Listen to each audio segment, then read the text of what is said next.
Guess what? I put my Christmas tree up. What's up, guys? Today we're talking about what a calorie deficit is, why it's important, and what you can start doing now to make sure that you are in a calorie deficit. It's very important to understand what calories actually mean. So calories mean energy. It's the exact same thing. We both consume and expend calories. However, we only consume calories by one way, by eating food. But we actually expend calories in 4 different ways. And this is something I did not know when I first started off my weight loss journey. I kind of just thought that we only expend calories one way, which is by doing actual exercise, right? Physical activity. And I think this is actually where a lot of people get really confused when we say the word calorie deficit and we talk about energy balance and why it's very important for you to be burning more than you are consuming in order to lose weight. Because when we hear the word burning, we're thinking of actually burning calories ourselves, like running on the treadmill, lifting weights, and overall just doing any type of physical activity. You also burn calories through your BMR, which is your basal metabolic rate. This is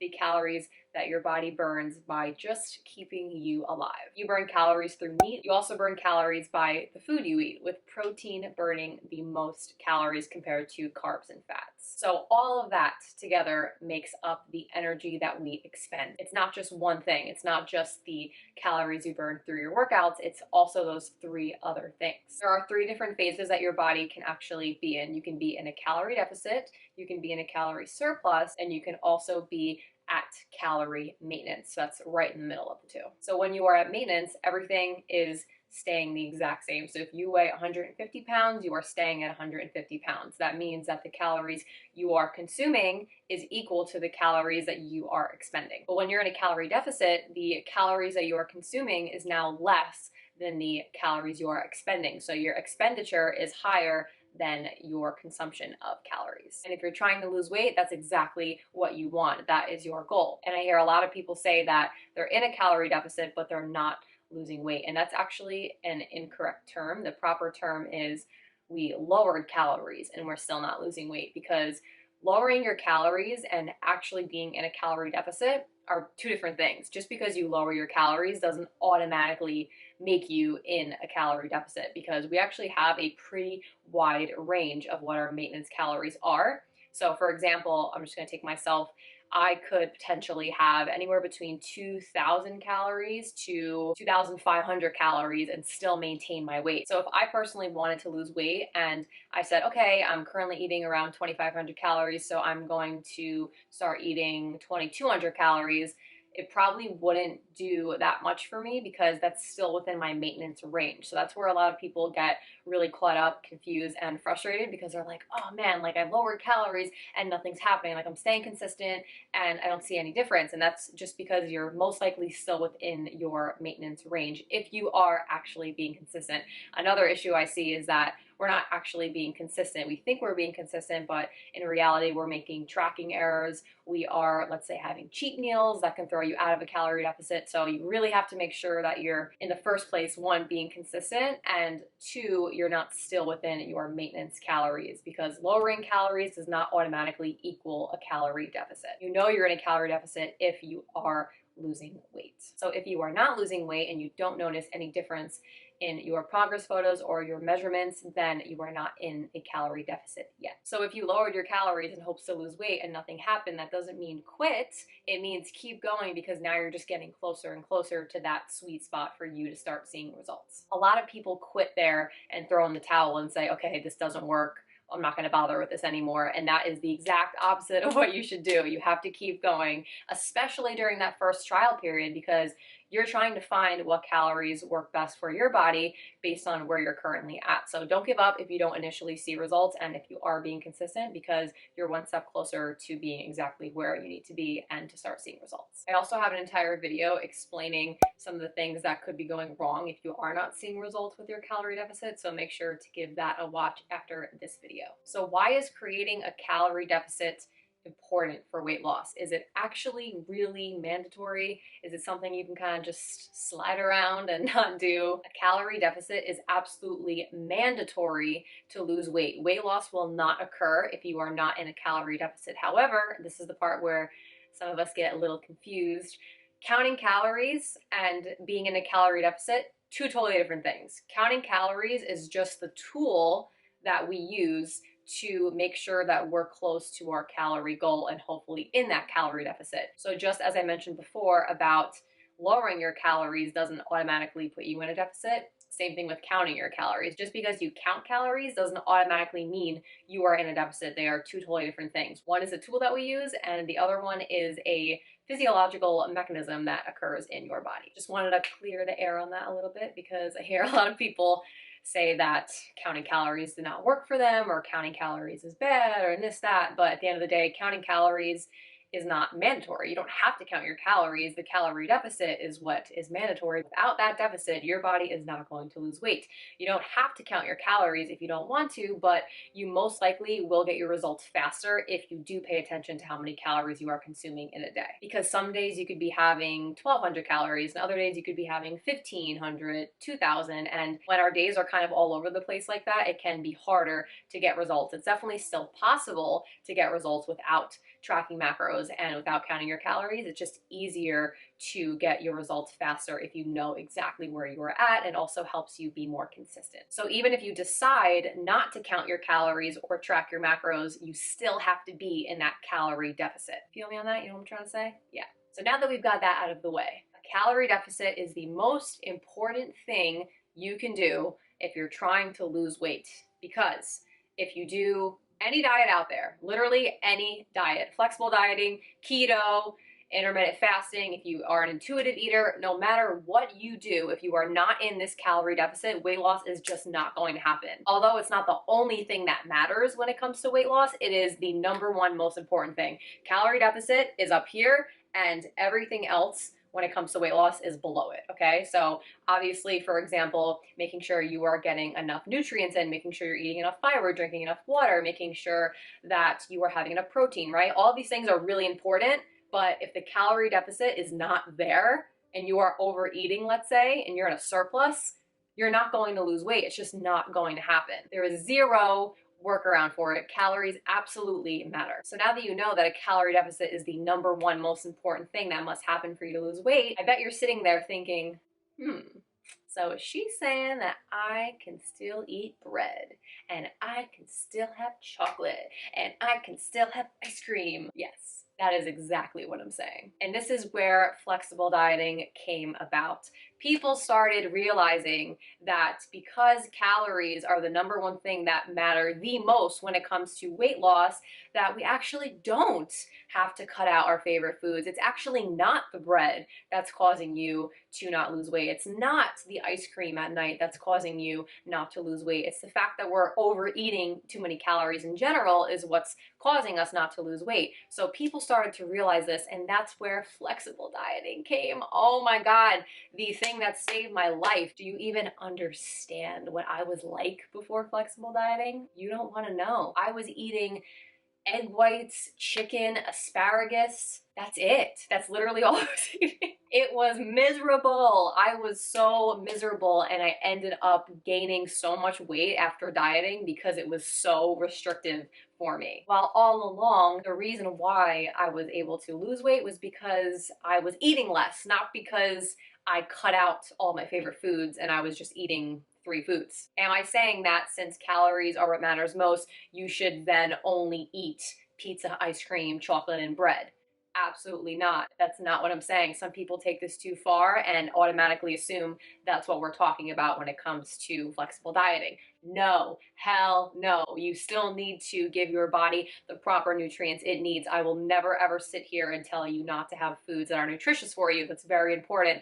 However, your girl doesn't like to have chicken and asparagus all day, and I'm sure you don't either. That's why flexible dieting is around for foodies like you and me who like to eat flexibly. This is why I love talking about this. This is why my energy is like all the way up to here right now, because I love talking about flexible dieting. It absolutely changed my life. I've been doing this for like 4 years now, and it's just so amazing because it's not a diet, it's a lifestyle, and it's super sustainable, and most likely for you, this will be the reason why you will be able to keep your results for the long term and not bounce back and forth, gain weight, lose weight, gain weight, lose weight, which is what we don't want to do. You don't have to track your calories and macros forever, but the habits that you build while you are learning about flexible dieting is what sticks with you forever. If you're interested in trying flexible dieting, I have an entire free guide explaining more about it in the description below. Now, how do you actually create this calorie deficit we love to speak of on this channel? You can lower your calories, increase your exercise, or you can do number three, a little bit of